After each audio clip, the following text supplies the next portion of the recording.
on m'a demandé de parler de l'évaluation des impacts de façon générale. Donc, ça reste très, très général. On ne va pas se lancer dans les détails. C'est vraiment plus dans le but d'ouvrir la discussion.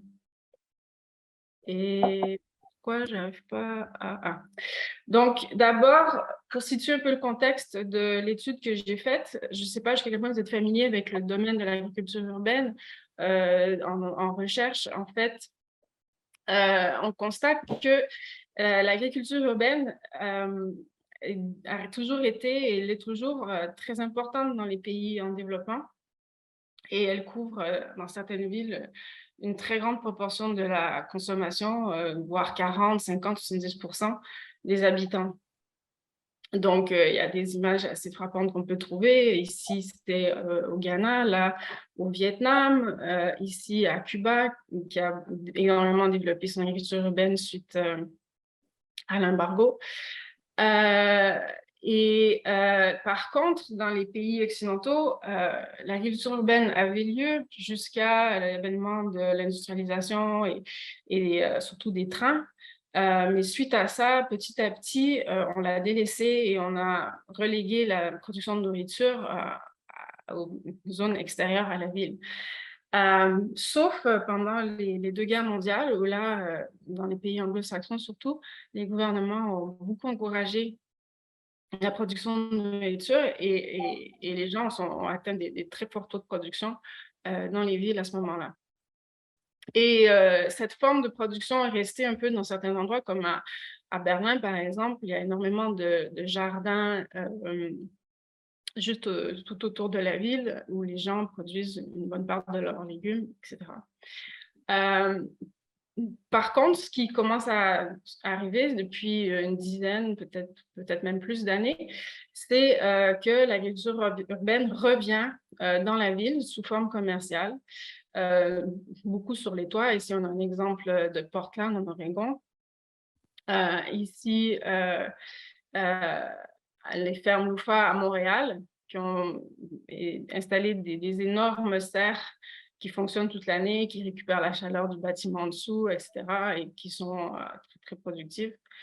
Donc, ce sont des formes commerciales, mais il y a aussi le développement de formes publiques, de formes au niveau des citoyens qui eux-mêmes produisent de la nourriture. Et surtout des jardins partagés, des jardins collectifs, où les gens s'assemblent pour partager leurs connaissances et leurs efforts, etc., pour produire leur propre nourriture. Donc ça, c'est un exemple aux États-Unis et il y en a aussi beaucoup à Montréal. Et donc, les chercheurs se sont intéressés de plus en plus à ça parce que l'agriculture urbaine, au-delà, je veux dire, déjà à la base, elle peut être très intéressante au niveau environnemental, comme vous le savez, j'imagine, pour limiter toutes sortes d'effets négatifs de l'agriculture industrielle en dehors des villes, le transport, la mécanisation, etc. Mais peut aussi, si elle est pratiquée de façon collective, être très intéressante au niveau social. Donc, les chercheurs se sont beaucoup intéressés à ça et ils ont fait beaucoup d'études sur les jardins potagers publics pour voir quels étaient les impacts sociaux. Et ils ont trouvé que, dans beaucoup de cas, ils trouvaient que ça favorisait le capital social. Et donc, moi, je me suis intéressée à ce thème et surtout, ensuite, j'ai découvert la question de l'agriculture qu'on appelle en anglais public produce, la nourriture publique. Donc là, c'est un peu différent d'un jardin partagé.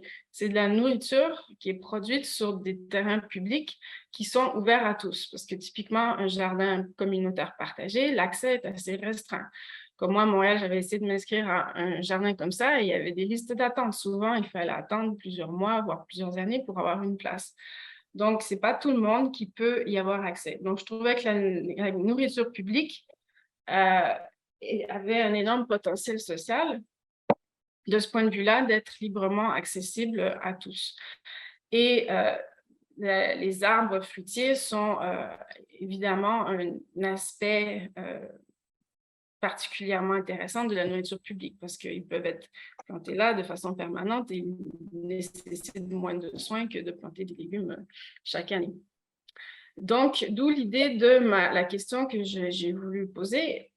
Si les jardins communautaires, on sait qu'ils ont tous ces effets positifs sociaux, en particulier sur le capital social, est-ce qu'on peut retrouver la même chose avec des arbres fruitiers qui sont plantés sur les espaces publics, simplement comme ça, sans que les gens soient particulièrement incités à les utiliser ou à s'en occuper, etc. Donc voilà, les paysages comestibles fruitiers publics peuvent-ils, sans apport d'information et sans participation citoyenne, générer des impacts sociaux liés à la durabilité environnementale? Donc c'était la question que j'ai voulu poser. Et pour ça, je me suis concentrée sur 4 impacts sociaux, donc le capital social dont j'ai parlé, mais aussi l'attachement au lieu, la connaissance de l'alimentation, des végétaux, etc., et la connaissance des enjeux environnementaux. Mais bon, ici, je vais seulement continuer à vous parler du capital social. Je ne vais pas trop vous parler des résultats par rapport aux 3 autres facteurs. Donc, les résultats de l'étude que j'ai faite, qui ont été publiés dans cet article que vous avez peut-être eu le temps de regarder, c'était donc un site, c'était une piste cyclable à la base, qui existe depuis quelques années à l'extrémité de l'île de Montréal. Dans cette ville, qui est une banlieue, en fait une ville banlieue, qui s'appelle Sainte-Anne-de-Bellevue. Et donc, cette piste cyclable était assez longue et elle coupait la ville en deux et elle était utilisée déjà par beaucoup de résidents et très appréciée par beaucoup de résidents.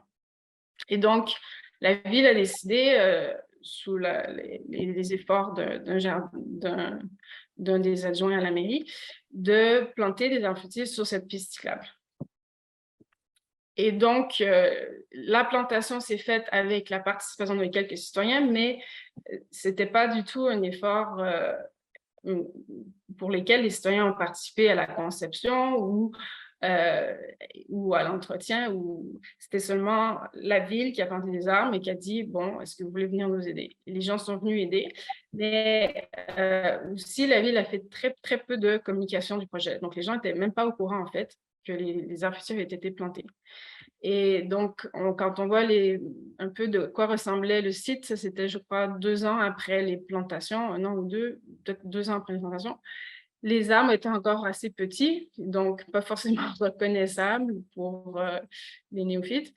Donc, ils étaient mêlés au reste du paysage et pas très grands et pas très, très productifs. Donc, quand je suis passée, j'ai pu voir quelques fruits, quelques pommes, mais il y avait pas, c'était pas très, très saillant. Donc, il fallait vraiment avoir un peu l'œil ou chercher les fruits pour les trouver. Donc, j'étais un petit peu dubitative quand j'ai vu ça. Est-ce que je me suis dit, est-ce qu'on va vraiment trouver des impacts? Alors, pour le capital social, qu'est-ce que j'ai trouvé? Bon, d'abord, un petit résumé de ce qu'est le capital social. Il s'agit des liens entre les individus d'un groupe et le fonctionnement social de ce groupe, de façon très, très globale. C'est un concept qui est très utilisé en sciences sociales et aussi par beaucoup d'organismes tels que le FMI, etc. Donc, pourquoi on appelle ça capital? Parce qu'on dit que c'est un capital parce que ça facilite l'action collective. Ces liens, le fait que les gens sont capables d'interagir ensemble, favorise leur capacité à agir, à développer des actions concertées, etc. On dit qu'il y a plusieurs sous-types de capital social. Et donc, c'est un petit peu chaotique parce que différents auteurs ont différentes typologies, mais globalement, on reconnaît plus ou moins ces différents types. Donc, il y a les liens d'amitié ou familiaux, les liens utilitaires entre différents groupes sociaux, les liens utilitaires entre des groupes sociaux qui ont des niveaux de pouvoir différents, le sens d'efficacité collective, le sens de communauté, le voisinage, donc jusqu'à quel point les voisins s'entraident, se parlent, la participation citoyenne et la confiance en l'administration, typiquement de la ville. Donc, le capital social, pour moi, en tant que sociologue environnemental, était intéressant aussi parce que il y a énormément d'études qui suggèrent ou qui proposent ou qui trouvent que la capital social est liée à la durabilité environnementale. Donc, en fait, par toutes sortes de différents mécanismes, déjà, le fait que les gens aient une attitude plus versée en faveur de l'environnement, s'ils ont un plus grand capital social, le fait qu'ils soient plus incités à participer dans la gouvernance, le fait qu'ils soient plus capables de développer des initiatives locales, le fait qu'ils aient la capacité de répondre donc à des événements et le fait que ce soit plus facile de mettre en place des politiques publiques. Donc, ce que j'ai fait, c'était tout simplement d'interviewer des usagers du site. J'en ai interviewé 11 et d'analyser qualitativement les résultats des entrevues. Et qu'est-ce que j'ai demandé par rapport au capital social à ces usagers? Donc, des questions qui essaient d'évaluer le plus indirectement possible sans leur demander, bon, est-ce que vous trouvez que vous avez plus d'amis maintenant? Mais essayer de leur demander des choses indirectes pour comprendre qu'est-ce qui s'était passé pour eux au niveau de leur relation suite à l'installation des arbres fruitiers. Donc, par exemple, avez-vous déjà cueilli et mangé des fruits? Et si oui, dans quelles circonstances et à quelle fréquence? Donc, en quelles circonstances, quand je les interviewais, j'essayais de leur demander, et donc, avec qui vous étiez, et qu'est-ce qui s'est passé, et est-ce que vous vous êtes revus ensuite, etc. Êtes-vous déjà allé sur la piste cyclable spécifiquement pour cueillir des fruits, ou bien avez-vous l'intention de le faire? Avez-vous déjà parlé à d'autres gens des arbres fruitiers? À votre avis, quelle est la raison pour laquelle la ville a voulu planter des arbres fruitiers? Pensez-vous que c'était une bonne idée? Pourquoi ou pourquoi pas? Donc ça, c'était dans l'optique d'évaluer l'impact sur la confiance dans la ville, la confiance dans l'administration. Donc, j'ai étudié seulement j'avais des données seulement pour étudier certaines des composantes du capital social, mais quand même la plupart d'entre elles. Et qu'est-ce que j'ai trouvé à ma grande surprise, parce que beaucoup des gens n'étaient même pas au courant, que j'interviewais n'étaient même pas au courant que les arbres avaient été plantés.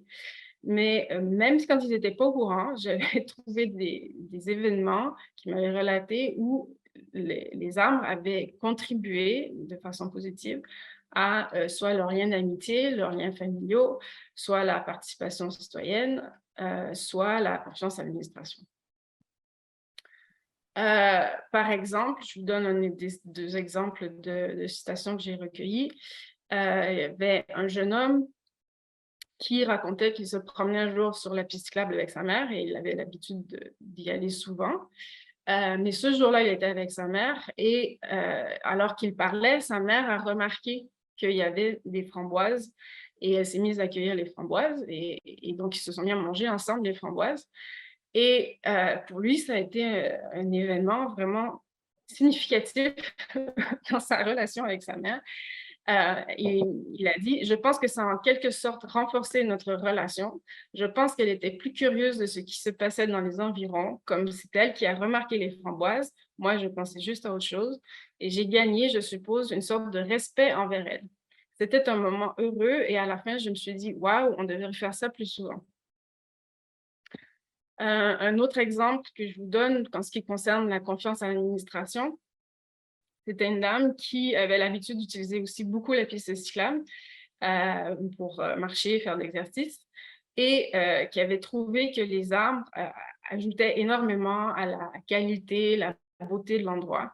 Et elle était très touchée de ce que la ville ait décidé de faire ça pour les citoyens, de leur donner un lieu beaucoup plus agréable. Et donc, elle a dit, j'ai l'impression qu'ils essaient de faire de leur mieux. Oui, c'est ça en gros, parce que je trouve qu'ils essaient d'embellir l'endroit de le rendre aussi beau que possible avec ce qu'ils ont. Donc, il y a l'idée aussi que ce sont des moyens quand même pas très coûteux. Pour moi, c'est juste plus agréable de marcher et de voir toutes ces choses. Donc, je vous donne seulement ces deux citations, mais plus globalement, pour résumer, donc pour tous les composantes que j'ai étudiées, le capital social, l'attachement au lieu, la connaissance de la nourriture et la connaissance environnementale, j'ai trouvé, bien que le verger soit très jeune et très peu développé et que les gens avaient très peu de connaissances, qu'il y avait déjà la possibilité de donner des effets positifs sur le capital social et sur l'attachement au lieu, et un peu sur la connaissance de la nourriture. Par contre, je n'ai pas trouvé d'impact sur la connaissance environnementale. Et en posant d'autres questions dont je ne vous fais pas part ici, mais je les ai aussi interrogées sur leur intérêt dans la participation et dans des panneaux d'information. Et j'en ai conclu que si ce projet avait été fait complètement avec de la participation et avec plus d'informations, il y aurait un fort potentiel pour avoir des impacts plus larges sur le capital social et sur l'attachement au lieu et la connaissance de la nourriture et d'avoir effectivement des impacts sur la connaissance environnementale. Parce que les gens avaient un intérêt d'avoir plus d'informations, de lire des panneaux et de participer à des activités. Donc, un peu plus généralement, maintenant, évaluer les impacts en dehors de cette étude que j'ai faite, qu'est-ce que c'est, en quoi ça peut consister? Ben, tout simplement, on peut séparer les impacts en les 3 catégories dont on parle toujours en développement durable. Donc, les impacts sociaux, les impacts environnementaux et les impacts économiques. Et c'est important de penser au court, moyen et long terme parce que les impacts à court terme ne sont pas forcément les mêmes que les impacts à long terme. Et certains projets peuvent paraître mieux à court terme, mais pas forcément être mieux à long terme, inversement. Il y a aussi les impacts indirects qu'il faut considérer, les impacts indirects. Il y a des gens qui parlent aussi de la typologie au niveau de la production. Bon, voilà, combien d'arbres j'ai plantés, combien ils produisent. Et ensuite, quels sont les résultats sur les gens? Est-ce qu'ils ont plus de liens entre eux? Est-ce qu'ils mangent mieux? Et ensuite, l'impact, il parle de changement dans la société. Je trouve que c'est peut-être un peu vague, mais c'est une typologie qui est aussi proposée. Donc, comment on évalue? Bien, on définit des indicateurs qu'on définit en fonction des objectifs qu'on s'est fixés si on en a. Donc, l'indicateur définit de quelle façon exactement on va évaluer l'élément qu'on s'est fixé. Et on définit cet indicateur en réponse à un objectif. Donc, c'est donc très important que l'indicateur soit très spécifique, soit mesurable, soit accepté, réaliste et limité dans le temps pour qu'il puisse bien mesurer.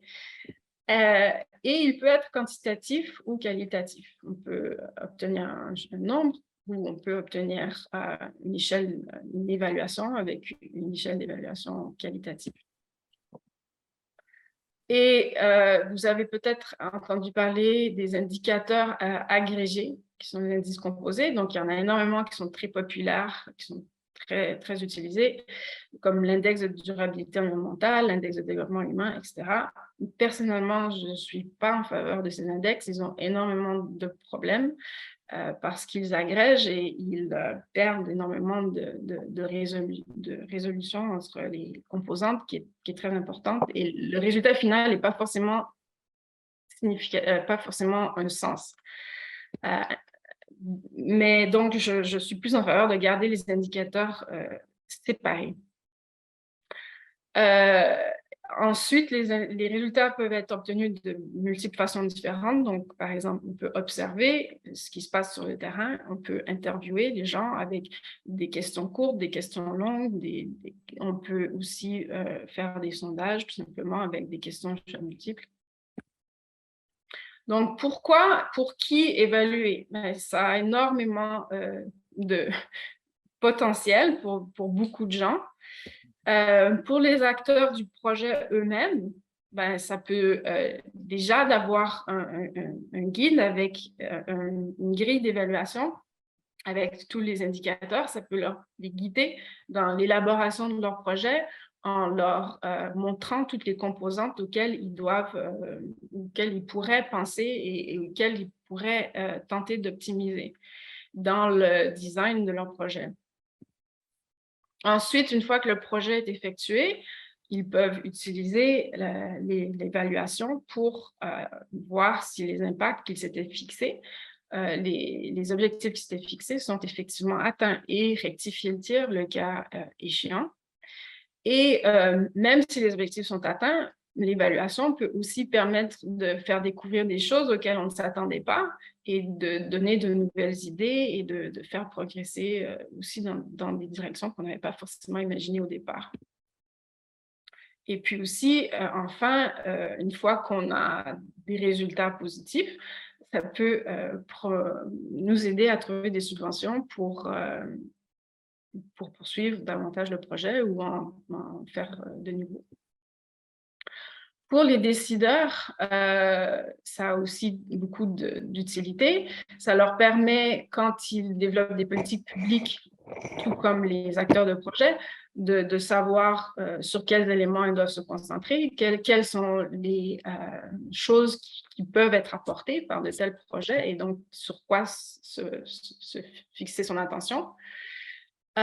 Et aussi, ça peut leur permettre de faire des choix entre différentes approches, eux-mêmes, de comparer différentes approches et de se dire, bon, ben, qu'est-ce que je vais favoriser? Est-ce que je préfère mettre ici sur ce site une activité commerciale qui va apporter un bénéfice économique, mais en contrepartie va apporter moins de bénéfices sociaux? Ça peut être une des questions à se poser. Et pour la communauté scientifique, ça peut avoir énormément de bénéfices aussi, mais déjà, elle est très intéressée à comprendre les paysages que nécessite le public parce que c'est une chose assez nouvelle et potentiellement très fructueuse. Et j'avais oublié, je touche un truc que je ne vois pas. Et promouvoir la nourriture publique pour ceux qui sont comme moi, qui croient que c'est quelque chose vers lequel on devrait se porter davantage dans le futur. Pour la résilience environnementale et aussi pour tous ces bienfaits sociaux. Donc, quand on fait cette évaluation, on doit savoir que ça comprend un certain nombre d'étapes. Ici, un site qui aide les gens à faire des études d'impact et donc il propose de guider les gens à travers toutes ces différentes étapes. Donc ils disent que d'abord il faut comprendre mais ça on parle des impacts sociaux en particulier. D'abord les besoins sociaux, ensuite développer les objectifs, ensuite définir un modèle et ensuite on peut commencer à se porter sur l'analyse d'impact. Donc, préparer l'analyse, développer les indicateurs, collecter les données, les analyser et enfin, à partir de tout ça, apprendre et divulguer les résultats de notre étude. Donc, ce n'est pas forcément quelque chose qui se fait du jour au lendemain. Il faut respecter un certain nombre d'étapes, mais comme on l'a vu, ça peut quand même, malgré tous ces efforts, être très bénéfique. Donc, pour les impacts sociaux, je vais juste me concentrer là-dessus. Il y a aussi beaucoup d'impacts environnementaux et d'impacts économiques dont on peut parler pour les arbres fruitiers publics. Mais pour les impacts sociaux, il y a ceux-ci déjà au moins qui ne sont pas négligeables.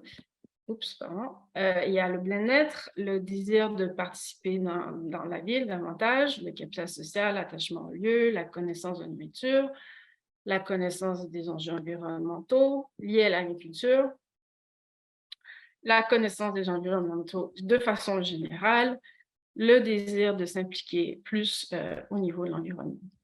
Donc, ça, c'est des suggestions que j'ai pu penser, en dehors de ceux que j'avais déjà mentionnés, mais il peut évidemment y en avoir beaucoup d'autres. Donc, pour ceux qui seraient intéressés à développer ça davantage, ce serait à élaborer davantage. Donc, je voudrais rappeler que la plupart de ces impacts sociaux sont aussi reliés à la durabilité environnementale. Donc, ce n'est pas seulement une question d'impact social. Et j'avais vu un petit peu l'évaluation qu'avait développée Verger Urbain à Paris, que j'ai trouvé très intéressante. Je n'ai pas encore regardé en détail, mais j'ai vu qu'effectivement, ils avaient développé des indicateurs qui correspondent à leurs objectifs et je trouvais que ça avait l'air très intéressant. Donc, je crois qu'ils ont déjà une base sur laquelle on pourrait peut-être déjà suffisante, je ne sais pas, mais peut-être qui bénéficierait d'être développé davantage avec les intérêts, les objectifs des autres projets. Donc ici, on avait l'objectif réduire au maximum notre empreinte écologique. Et donc à droite, on voit les différents indicateurs qui correspondent à ça. Donc, par exemple, gestion de l'eau, l'électricité, gestion des déchets ou des entrants, extrants des projets, etc. Et chaque indicateur est décrit pour qu'on comprenne dans le détail de quoi il s'agit. Ici, on voit aussi un autre exemple de notre objectif, l'insertion professionnelle, avec les indicateurs, nombre et type de postes créés, nombre et type de personnes suivies, etc. Et encore un dernier exemple, faire de la médiation sociale, donc indicateur, disposition de prise pour toucher des publics vulnérables.